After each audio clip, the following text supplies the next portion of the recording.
नमस्कार, NDTV India में आपका स्वागत है। मैं हूं मनोरंजन भारती। आज हम बात करेंगे प्रशांत किशोर जी से, जो कि रणनीतिकार हैं तृणमूल कांग्रेस के, और उनकी पूरी टीम यहां पे लगी हुई है। काफी दिनों से मेहनत कर रहे हैं, खुल के अपनी बात बोलते हैं। पिछले दिनों थोड़े बीजेपी के अटैक भी किया उनको कई मुद्दों को लेकर के, तो उनसे बातचीत करेंगे। सर, आपका बहुत बहुत शुक्रिया, आपने एनडीटीवी के लिए वक्त निकाला। सबसे पहले आप ये बताइए, तृणमूल कांग्रेस को कितनी सीटें दे रहे हैं और बीजेपी को कितनी दे रहे हैं? देखिए, किसको कितनी सीट दे रहे हैं ये तो कहना बड़ा मुश्किल है, लेकिन मैंने जो बात रिकॉर्ड पर पब्लिकली कही है, और अभी नहीं दिसंबर में कही है, कि यहाँ पर जो स्थिति है उसके हिसाब से बीजेपी एक फॉर्मिडेबल पॉलिटिकल पार्टी है, पॉलिटिकल फोर्स है, उसमें कहीं कोई दो राय नहीं है। लेकिन सब कुछ फैक्टर इन करने के बाद मेरा अपना अनुमान है कि बीजेपी 100 की संख्या पार नहीं करेगी। बीजेपी की सीटों की संख्या 100 पार नहीं करेगी। Trinamool is going to win and they are winning big. और जो पहले 4 चरण में चुनाव हुए हैं, वहां से भी जो इंडिकेशन है वो यही इस बात को और एक तरह से बल देते हैं। कई लोगों को ऐसा लग रहा है कि पहले 3 या 4 चरणों में जो चुनाव हुआ, इसमें बहुत कांटे का मुकाबला है। ये मैं मानता हूं कि कांटे का मुकाबला है, लेकिन आपको ये समझना पड़ेगा कि जो फेज्ड इलेक्शन होते हैं और बड़े राज्य हैं, वो पूरा राज्य एक तरीके से वोट नहीं करता है। राज्य के भीतर रीजन्स हैं, रीजन के भीतर डिस्ट्रिक्ट है, डिस्ट्रिक्ट के भीतर असेंबली है। तो ये जो पहले 4 चरण में चुनाव हुए हैं, इसमें ज्यादातर जो एरिया रही हैं वो सो कॉल्ड, अगर आप लोकसभा के चुनाव के परफॉर्मेंस को आधार मानते हैं, तो ये बीजेपी का स्ट्रॉन्ग एरिया रहा है। और इन 4 चरणों के चुनाव के बाद अगर लोग बता रहे हैं कि कांटे का मुकाबला है या बराबरी का मुकाबला है, इसका मतलब यह है कि बीजेपी अपने स्ट्रॉन्ग होल्ड में भी तृणमूल उनको बराबर की टक्कर दे पा रही है। इतने लंबे चुनाव, आपने कहा कि अलग अलग रीजन अलग अलग बिहेव करता है, इतने लंबे चरण के चुनाव का नफा नुकसान होता है, क्या होता है? बिल्कुल, देखिए, ये तो कोई छुपी हुई बात नहीं है। हालांकि इसको हम लोग को एज ए सिटीजन मैं ये बात कह रहा हूं कि इलेक्शन कमीशन ने जो बनाया है, मैं उनकी नियत पे या उनकी क्रेडिबिलिटी पे कुछ सवाल उठाऊं, ऐसी बात नहीं है। लेकिन ये दिखता है कि ये जो शेड्यूल बनाया गया है, ये एक पक्ष को मदद के हिसाब से बनाया गया है। ऐसा कैसे है कि जो बीजेपी की स्ट्रॉन्ग सीटें हैं सो कॉल्ड, वो सब पहले, दूसरे, तीसरे चरण में आ रही हैं, और जो तृणमूल की स्ट्रॉन्ग सीटें हैं वो 8वें चरण में आएंगी। इसका फायदा जो आपके दर्शकों को समझना चाहिए वो ये होता है, जो चरणबद्ध चुनाव होते हैं, लंबे 1-1.5 महीना चुनाव होता है, तो बीजेपी जैसी पार्टी अपने स्ट्रॉन्ग होल्ड से जब शुरू करती है, तो उनको माहौल बनाने में, जिसको हम लोग पॉपुलरली हवा बनाना कहते हैं, क्योंकि उनके पास एक बहुत बड़ी प्रोपेगेंडा की मशीनरी है, बहुत बड़ा दल है, इनफाइनाइट रिसोर्स है, तो इस बराबर की लड़ाई को वो बढ़ाकर दिखाते हैं। और इससे कोशिश ये करते हैं कि जिन जगहों पर या जिन एरिया में, जिन इलाके में तृणमूल की पकड़ है, वहां पर मोरल पर असर पड़े, साइकोलॉजिकल एक एडवांटेज बनाया जा सके। तो इसको लेकर मुझे लगता है कि इलेक्शन कमीशन ने जो शेड्यूल दिया है वो शायद थोड़ा और फेयर होना चाहिए था, ट्रांसपेरेंट होना चाहिए था। मैंने अपने 8-10 साल से मैं ये काम से जुड़ा हुआ हूं, मैंने इस तरह का चुनाव का फेजिंग आज तक नहीं देखा है। हम लोगों ने देखा है रीजन्स में एक रीजन वाइज चुनाव होता है। हम लोगों ने कुछ राज्यों में लॉ एंड ऑर्डर के नाम पर यह भी देखा है डिस्ट्रिक्ट वाइज चुनाव होता है। ये पहला चुनाव है जहां एक डिस्ट्रिक्ट में को भी 3-3 चरणों में बांटा गया है। 24 नॉर्थ, मैं 24 साउथ, बड़ा डिस्ट्रिक्ट है। अपेरेंटली तृणमूल का स्ट्रॉन्ग होल्ड है, वहां पर 31 सीटें हैं।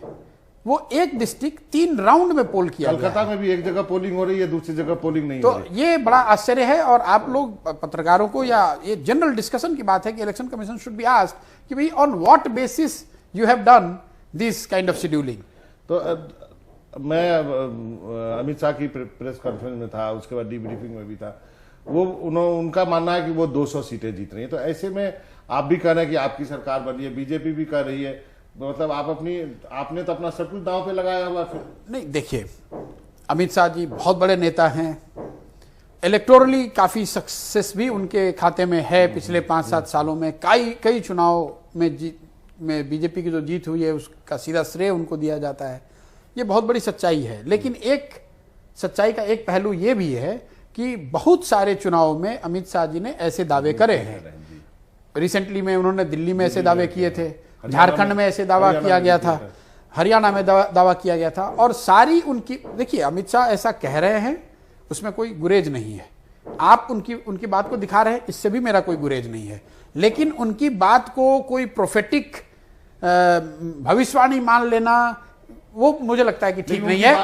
उनका एक ओपिनियन है जो शायद सही उनकी समझ से हो सकता है, मेरा एक अपना ओपिनियन है या दूसरे का भी एक ओपिनियन हो सकता है। कि ट्राइबल हो गया, मतवा हो गया, गोरखा हो गया, ये सारे जो SC ST है, ये सब उनका कहना है कि हिंदू हो गए, मतलब जैसे एक बार यूपी में हो गए थे, बीजेपी में। देखिए मैंने ऑन रिकॉर्ड भी ये बात कही है, मैंने एक ऑन रिकॉर्ड भी बात कही है, बीजेपी को जो यहाँ वोट मिल रहा है, make no mistake, BJP is a very formidable political force here. और ये मुझे कहने की जरूरत नहीं है, कोई भी आदमी जो इस बात को समझता है, पॉलिटिक्स को समझता है, उसको ये मानना पड़ेगा कि बंगाल जैसे बड़े राज्य में जब किसी पार्टी को 40% वोट मिलता है तो बहुत बड़ी पॉलिटिकल फोर्स उनकी है। मैंने अपने अभी जो बड़ा हंगामा हुआ क्लब हाउस को लेके, उसमें भी मैंने यही बात कही है कि भाई लोगों ने ये पूछा कि आप कह रहे हैं तृणमूल जीत रही है, तो बीजेपी को कौन सपोर्ट कर रहा है, उनको 40% वोट कहां से आ रहा है। मैंने उस बात को एक्सप्लेन किया है कि भाई ये 40% जो वोट आ रहा है वो इन 4-5 कारणों से आ रहा है। मोदी जी की पॉपुलैरिटी एक फैक्टर है, यहां पर जो ध्रुवीकरण है वो एक फैक्टर है, SC समाज के, दलित समाज के लोगों में एक बड़ा वर्ग उनको सपोर्ट कर रहा है, वो एक फैक्टर है, और हिंदी भाषियों में जो उनकी जो पकड़ है बीजेपी की, वो एक फैक्टर है। लोगों ने एकदम सही कारण गिनाया, ये कारण है, ठीक है। मैं भी अब क्या है, देश में एक जो प्रॉब्लम मैं देखता हूं कि we are reducing ourself to all discussion to binaries, yes और नो। भाई उनकी ताकत है, लेकिन फिर भी वो चुनाव हार रही है, और ये दोनों बात सही हो सकता है। वो ऐसा बता रहे हैं कि प्रशांत जी ने कह दिया कि बीजेपी की बहुत ताकत है। अरे भाई हम तो कह रहे हैं, ऑन रिकॉर्ड कह रहे हैं कि बीजेपी की ताकत है, इसे इनकार नहीं कर सकती है। लेकिन ताकत होना और जीतना दोनों में फर्क है। आपकी बहुत बड़ी ताकत हो सकती है, फिर भी आप चुनाव हार सकते हैं। मैं ये कह रहा हूं कि बीजेपी की इतनी ताकत है यहां पर इन सब वजहों से, जिससे कि उनको 35 से 40%, 41% तक वोट मिल सकता है। लेकिन तृणमूल की ताकत उससे बहुत ज्यादा है। तृणमूल का वोट शेयर 45% से ऊपर रहने वाला है। इसकी वजह से तृणमूल यहां डिसाइसिवली जीतेगी। लेकिन ये जो 5-4 चीजें आपने गिनाई, एक 5वां चीज आप भूल रहे हैं, 10 साल का एक एंटी इनकम्बेंसी भी है। नहीं, मैंने ये भी बात उस दिन कही है, जिसको कि लेके बीजेपी ने जो सिलेक्टिवली ये दावा किया कि मैंने कोई छुप के कोई बात कही है, छुप के नहीं कही। आपके दर्शकों के लिए भी बता रहा हूं कि ये 4 फैक्टर है जो बीजेपी के लिए पॉजिटिव है। नेगेटिव जो है, जो नेगेटिव फैक्टर जिसका उनको फायदा मिल रहा है कि जो भी पार्टी 10 साल सत्ता में रहेगी उसके खिलाफ कुछ लेवल ऑफ एंटी इनकम्बेंसी होता है। ये मैंने भी महसूस किया। बार बार ये कहना कि भाई एंटी इनकम्बेंसी है कि नहीं, मैं कह रहा हूं है जी हाँ, लेकिन एंटी इनकम्बेंसी है ये एक बात है। मेरे जैसे व्यक्ति के लिए मेरा जो काम है, मुझे समझना यह है कि एंटी इनकम्बेंसी कितनी है और किसके खिलाफ है। जो लोकल लीडर्स हैं उनके खिलाफ है, तृणमूल पार्टी के खिलाफ है, या Mamata Banerjee as a leader के खिलाफ है। ममता बनर्जी के खिलाफ नहीं है उतना। मुझे ऐसा लगता है कि भाई, जैसे आपका अपना ओपिनियन है, मुझे ऐसा लगता है कि भाई लोकलाइज्ड एंटी इनकम्बेंसी कुछ पॉकेट्स में है। I will go further and से कि मे बी किसी स्मॉल पॉकेट्स में थोड़ा एंगर भी होगा बियॉन्ड एंटी इनकम्बेंसी, लेकिन ये लोकलाइज्ड है और it is largely targeted against the local leaders of Trinamool, जिसको पार्टी ने पिछले 1-1.5 साल में बहुत प्रोएक्टिवली एड्रेस करने की कोशिश करी है। इन सब के बाद भी सारी गुस्सा, एंटी इनकम्बेंसी, जो भी अगर फैक्टर करने के बाद भी अगर आप देखेंगे तो ममता बनर्जी आज भी वेस्ट बंगाल की सबसे मानी हुई, सबसे ट्रस्टेड, सबसे लव्ड लीडर आज भी हैं, और उसमें कहीं कोई दो मत नहीं है। प्रशांत किशोर जी, तो आपका फॉर्मूला है कि majority of minority vote, majority of महिला vote, majority of majority vote. देखिए, ये फॉर्मूला तो ऐसे कहने की बात है। कोई हम लोग का फॉर्मूला ये है कि हमको कम से कम 45% वोट लेना है जी। और 45% वोट में एज ए पॉलिटिकल ऑर्गेनाइजेशन और political party you have to look at कि who is more likely to vote for you. जैसे आपने महिला की बात कही, तो आप किसी से भी यहां बात करेंगे जो भी बंगाल को समझता है, नीचे गया है, चीजों को समझने का प्रयास किया है, वो आपको ये बताएगा कि महिलाओं में एक डिस्टिंक्ट एडवांटेज दीदी को और तृणमूल को है। तो ऑब्वियसली हम लोग वो फैक्टर इन करेंगे कि भाई महिला हमको ज्यादा वोट कर रही है, हम लोग की महिलाओं के लिए जो आउटरीच बराबर वोट है सर, बराबर वोट है महिला। और दोनों का 50% वोट है। हाँ। और जो पोलिंग हो रही है और वो 80% पोल करने आती है। हाँ। पुरुष ना भी आए, महिलाओं को मैंने लाइन लगा के वोट करते देखा है। अब ये तो डेटा आपको इलेक्शन कमीशन रिलीज करेगा, लेकिन हम लोग का जो एनेक्डोटल अपनी हम लोग की समझ है, जो हम लोग देख रहे हैं चुनाव होते समय, महिलाएं बड़ी संख्या में निकल कर आ रही हैं। और महिलाओं में दीदी को जितना एडवांटेज या तृणमूल को है vis-a-vis हर पॉलिटिकल ओपोनेंट्स, मैंने अपने 8-9 साल के इस जर्नी में कभी किसी एक लीडर को इतना महिलाओं में एडवांटेज होते नहीं देखा है। नीतीश कुमार जी को बिहार में हम लोगों ने देखा है, महिलाएं कुछ ज्यादा बढ़ के वोट करती हैं, लेकिन उससे कहीं ज्यादा ये फैक्टर मैं देख रहा हूं बंगाल में है। अब आप आते हैं वो कंट्रोवर्सी के बारे में, जिसके बारे में आपने एक्सप्लेन किया अपना पोजीशन। प्रधानमंत्री एक कल्ट फिगर है, इसमें तो कोई दो राय नहीं, आप भी मानते हैं और दुनिया भी मानते हैं। मुझे आश्चर्य ये हो रहा है कि पहली बार की लोग एक सार्वजनिक प्लेटफॉर्म पर कहे हुए बात को कह रहे हैं कि कोई लीक हो गया। ये तो ऐसे हुआ कि मान लीजिए कि एनडीटीवी पर मैं और आप बात कर रहे हैं, और जो एक दर्शक जो एनडीटीवी नहीं देख रहा है वो कह रहा है मनोरंजन भारती और प्रशांत किशोर की बात को हमने लीक कर दिया। भाई ये क्लब हाउस पे पब्लिकली बात हुई है। किसी एक सज्जन ने बातचीत के दौरान ये बोला कि भाई इसको बाहर के लोग भी सुन और रिकॉर्ड कर रहे हैं और इसको ट्वीट कर रहे हैं। मेरा जवाब आपको सुनना चाहिए। मैंने उसमें ऑफिशियली कहा है ये बात कि भाई अगर सुन रहे हैं तो इसमें दिक्कत क्या है। हम वही बात यहां पर कह रहे हैं जो हम अदरवाइज पब्लिकली कहेंगे। जहां तक मैंने उस चैट के दौरान क्या कहा उसकी बात है, तो मैं आपके दर्शकों को फिर से बता देता हूं कि मैंने उसमें जो कहा है मैं आपको पब्लिकली भी कहने को तैयार हूं कि भाई बीजेपी पॉलिटिकली बंगाल में एक फॉर्मेडेबल पॉलिटिकल फोर्स है, इससे इनकार नहीं किया जा सकता। पिछले 2 वीक से घूम रहा हूं। और वो पॉलिटिकल फॉर्मेडेबल फोर्स इसलिए है जिसकी वजह मैंने आपको 4-5 बताए। As a planner, as a political aide, as a manager, जो भी आप जिस नाम से भी आप मुझे संबोधित करना चाहते हैं, ये मेरा अपना तरीका है कि मेरा जिससे कंपटीशन है या जो मेरे प्रतिद्वंदी हैं उसको मैं कम करके नहीं आंकता हूं।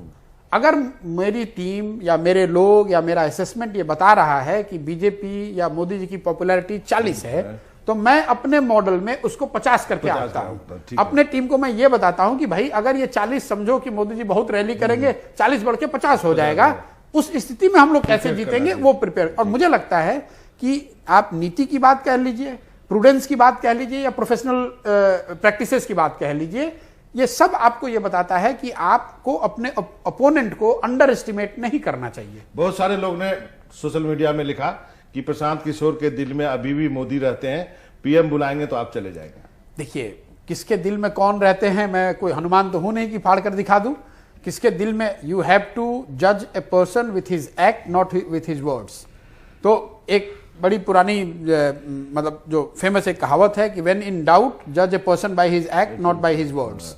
मुंह से तो मैं कुछ भी कह सकता हूं, जज me by with what I do, by what I do rather than what I say. नहीं, आप तो एक कंपनी चलाते हैं, आप जा सकते हैं यदि आपको। बिल्कुल नहीं कंपनी चलाते हैं, ऐसा लोगों का भ्रम है।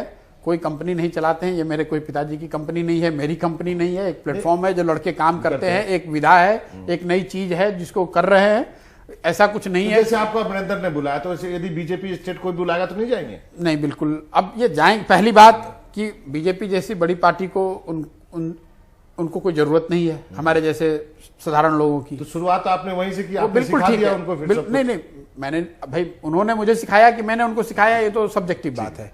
मैं आपको ये कह रहा हूं कि जब से आईपैक जो संस्था है जिसका आप जिक्र कर रहे हैं, 2015 से हम लोगों ने शुरू किया। 2015 से आईपैक ने जो काम किया है वो आप देखिए। 2015 में हम लोग नीतीश कुमार जी के साथ थे, बीजेपी के खिलाफ वो चुनाव लड़ा गया। उसके बाद हम लोग उसके बाद हम लोग अमरिंदर सिंह का चुनाव पंजाब में हम लोगों ने किया है, जो कि अकाली बीजेपी के खिलाफ पंजाब में था। उसके बाद यूपी में हम लोग कांग्रेस का काम कर रहे थे, वो भी फेल और पास अलग की बात है, लेकिन वो चुनाव बीजेपी के खिलाफ था। उसके बाद हम लोगों ने आंध्रा में काम किया है, वहां पर जगन मोहन रेड्डी टीडीपी और बीजेपी के अलायंस की सरकार के खिलाफ लड़ रहे थे। तो मैंने जैसा आपको पहले कहा, जज me by my act and don't go by कि किसने क्या कहा, उसने क्या कहा।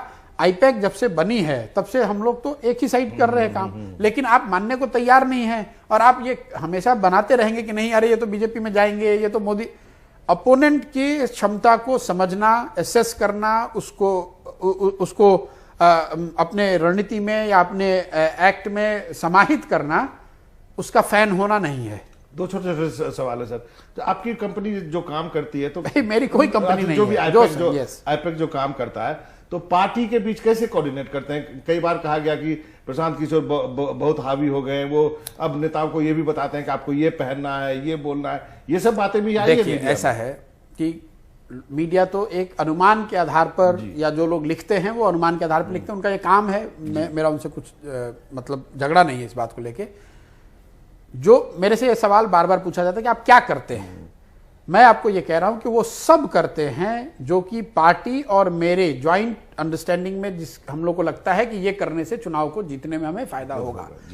सारे वो आयाम चुनाव प्रबंधन के, राजनीतिक पार्टी के दायरे में जो आती हैं, गवर्नेंस से रिलेटेड हो, कैंडिडेट से रिलेटेड हो, कम्युनिकेशन से रिलेटेड हो, डेटा से रिलेटेड हो, वो सारे, कोई ऐसा साइंड टीओआर नहीं है कि ये 4 काम आप कीजिएगा और 5वां नहीं कीजिएगा। हर वो चीज जो पार्टी और लीडर समझते हैं कि जिसमें मैं उनकी मदद कर सकता हूं या कुछ कंट्रीब्यूट कर सकता हूं, मैं उसमें कंट्रीब्यूट करता हूं। और चुनाव जो है वो प्रशांत किशोर या आईपैक जीतती हारती नहीं है। हम लोग कभी किसी को चुनाव हरा जिता नहीं सकते हैं। I have said this many times, we are highly overrated. देखिए, अगर मिट्टी होगी तो आप घड़ा बना सकते हैं, सही कहा। आप मिट्टी में पानी थोड़ा कम ज्यादा कर सकते हैं, उसमें कोई कंकड़ है तो हटा सकते हैं। अगर मिट्टी होगी नहीं तो घड़ा कैसे बनाएंगे? चलिए, एक अंतिम सवाल है, बिहार की राजनीति में वापस जाएंगे? नहीं, देखिए, मैं राजनीति में वापस जाऊंगा ये तो क्लियर है। अब कहां जाऊंगा, कैसे जाऊंगा, बिहार जाऊंगा, बाहर जाऊंगा, ये अभी पार्टी के वाइस प्रेसिडेंट बनाए गए थे। नहीं, बिल्कुल, मैं राजनीति में मैंने एक शुरुआत करी थी, उसमें बुरी तरह फेल हो गया और मुझे मानने में कोई गुरेज नहीं कि फेल हो गया। अब मैं जो अभी कर रहा हूं, मैं पूरी तरह से अभी ऑक्यूपाइड हूं। 2 मई के बाद बैठेंगे, फिर सोचेंगे कि भाई आगे कैसे बढ़ना है। थोड़ी बहुत जो सीख मिली होगी अपने पिछले अनुभव से, उसको आत्मसात करेंगे और बेहतर तरीके से प्रिपेयर होकर वापस 2 तारीख को ममता बनर्जी जीत रही हैं?